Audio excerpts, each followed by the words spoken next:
Un chevalier qui surgit hors de la nuit, ce n'est pas Zorro, ce n'est pas non plus Batman, mais bien Moon Knight, le nouveau super-héros Marvel qui fait ses débuts sur Disney+, le mercredi 30 mars. Si ce nom ne vous dit rien, asseyez-vous et prenez des notes, car voici 5 choses à savoir sur Moon Knight.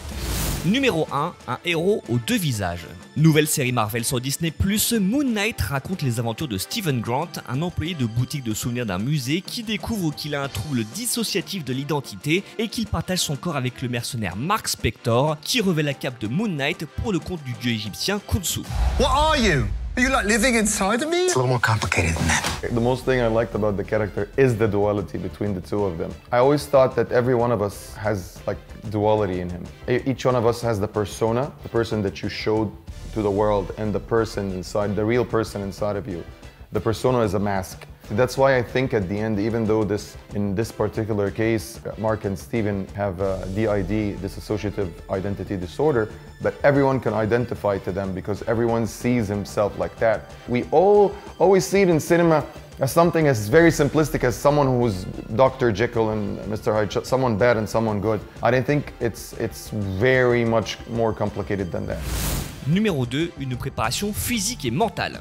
Pour se glisser dans les peaux de Stephen Grant et Mark Spector, Oscar Isaac s'est lancé dans une préparation physique intense pour les scènes de combat qui incombent aux super-héros introduits pour la première fois dans les comics en 1975. L'acteur a également pu compter sur l'aide d'experts et de consultants spécialisés sur les maladies mentales pour mettre en scène de manière authentique le trouble dissociatif de l'identité. It took a lot of commitment for sure. As soon as I signed on, I think I had about 4 or 5 months to start doing some physical training, and I just got some friends together and we went to this really great parkour gym and just started playing around and coming up with different ideas of, you know, just kind of being ready to do anything, and that was a lot of fun. And at the same time, just doing a deep dive into dissociative identity disorder, trying to really get to the emotional meat of what that must feel like to live with that. What's wrong with you, Mark? Why did you call me Mark? And then it was about really discussing with Kevin Feige and Mohammed Diab about how we really orient the whole show into that exploration. And it was great. I remember Ethan at one point said to me, he's like, you just want to make sure that when the alarm goes off at 5 in the morning, you can't wait to get to set. And I was so lucky that actually ended up being the case for 8 months. Yeah. Maybe not every day were we excited, but most of the time. I was excited every day. Numéro 3, un méchant énigmatique. Oscar Isaac, on l'a déjà vu dans X-Men Apocalypse, même s'il était méconnaissable, mais c'est la première fois qu'Ethan Hawke rejoint l'écurie Marvel. L'acteur incarne ici Arthur Harrow, un antagoniste présenté comme le leader énigmatique d'un mystérieux culte. Ce gourou dangereux mais tranquille s'est construit en opposition à l'instabilité de Stephen Grant et Mark Spector. Really what was so unique about the show was the way that Oscar was handling his character's mental anguish. He was taking it so seriously. There's chaos in you. That it was becoming clear to me that it was a very original hero. Usually we cast the mentally ill as the villains, right? And so if you have a hero who's struggling with mental illness, what does that do to the villain? To, you know, how could I live in opposition of that? And I started just trying to think of how could I be a malevolent, sane person? How does a sane person come to very dark ideas? So I had to see him as balanced and clear as he was off balance and unclear. It really evolved through conversations with Oscar and Mohammed and the whole team at Marvel. Everybody was trying to think of, so we were stealing bits from a lot of the different comics. We were you know, but the comics didn't have a really clear villain that we should draw from. So that was the joy of it for me. Numéro 4, entre mythologie ancienne et culture moderne égyptienne.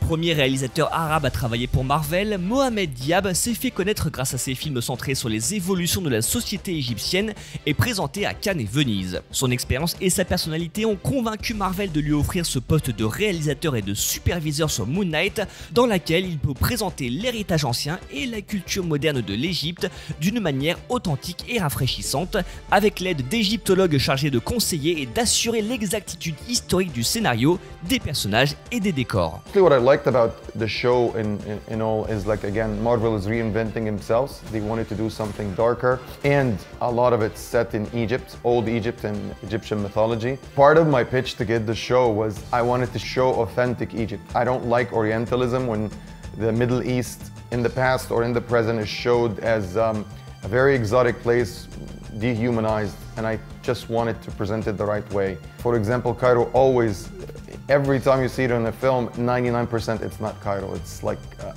a different Arab country or somewhere in Spain or whatever. And I think representation is even, it's not only for people, it's for places. So I was very eager and very determined that even if we didn't show in Egypt, I'm gonna show them Egypt. And we all worked for it, from the writing team to the execution, everyone. Costumes, set designs, every single thing. And I got some Egyptians to help me, and I got my great team, helped us a lot to make sure that this is gonna happen. Numéro 5, un tournage en studio. Moon Knight a été tourné quasi entièrement dans les studios Origo à Budapest en Hongrie, où les 10 plateaux de tournage ont accueilli des décors pensés et construits par la chef décoratrice Stefania Sella. Son équipe a pu compter sur un directeur artistique égyptien et des experts spécialisés sur l'Égypte sur place, tant la Hongrie a servi de lieu de tournage pour des films et des séries d'époque. Yeah, it was amazing what Stefania, the production designer, did. I mean, it just was... She's a genius. They're the best sets I'd ever seen in my life. The task was so huge, what she was asked to do. And I think part of us was, when we started, was it going to look as good as some of the big Marvel budget movies, you know, with the series? Is that going to be diminished in some way? And Marvel spared no expense in giving her what she needed, and her imagination has no end. They were breath every day. They were amazing. Yeah, they transformed these streets in Budapest into London or into Cairo. Or, you know, these ancient found tombs that she would build that were arresting every day. And then ending in Jordan, in the Wadi Rum Desert, for real, was pretty incredible. Voilà, c'est tout pour aujourd'hui. On se retrouve très vite pour d'autres infos liées au cinéma et à la pop culture. Et d'ici là, n'oubliez pas qu'on peut très bien être un super-héros et avoir un Oscar, la preuve avec Moon Knight. Allez, salut! I like the sound of that.